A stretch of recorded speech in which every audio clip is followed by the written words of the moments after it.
রাধে রাধে বন্ধুরা, আমি কাতল মাছ বাটা মাছ নিয়ে আসছে আজকে বাজার থেকে, ধুয়ে নুন হলুদ দিয়ে মেখে নিচ্ছি। মাছগুলো ভাজবো আমি এখন। আজকে এগুলো সর্ষে বাটা দিয়ে বানাবো।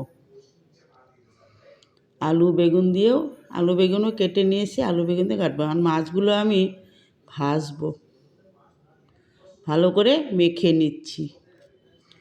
মেখে নুন না ঢুকলে তো ভালো লাগে না খেতে। ভাজার সময় নুনটা ঢুকলে ভালো হয় খেতে। এখন মাছগুলোকে ভেজে নিচ্ছি এক এক করে। মাছগুলো ভাজা হয়ে গিয়েছে, আমি লাল লাল করে ভেজে নিয়েছি। আলু বেগুন টমেটো কেটে নিয়েছি আমি, ওইগুলো ভেজে নিয়েছি। দুটো সর্ষে নিয়েছি, সাদা সর্ষে কালো সর্ষে, একটা টমেটো আর কাঁচা লঙ্কা মিক্সি করে নিয়েছি। আমি এখানে জিরে, কালো জিরে, রসুন, টমেটো দিয়ে দিয়েছি সোমবারে।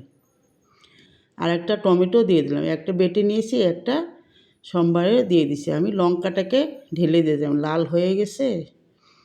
আমি লঙ্কা আর টমেটো বাটাটাকেও ঢেলে দিয়েছি।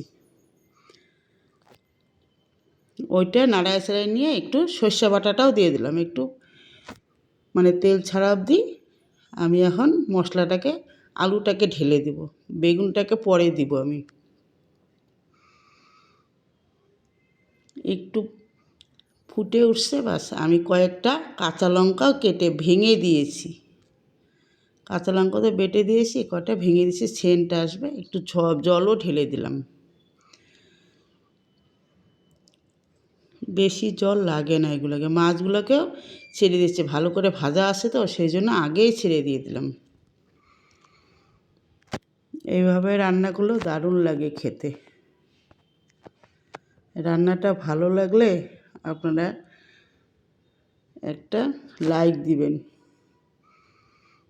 আপনাদের ইউটিউবে তো এসেছি, আপনারা বন্ধু মনে করে একটা লাইক দিবেন। বন্ধু আর বান্ধবী মিলে, বন্ধু বান্ধবীরা মিলে একটা লাইক দিবেন। আমার ঝোলটা ফুটে উঠেছে। আমি এখন ধনিয়া পাতা ছড়াই দিয়ে সার্ভ করে নেব। আমার রান্নাটা হয়ে গিয়েছে।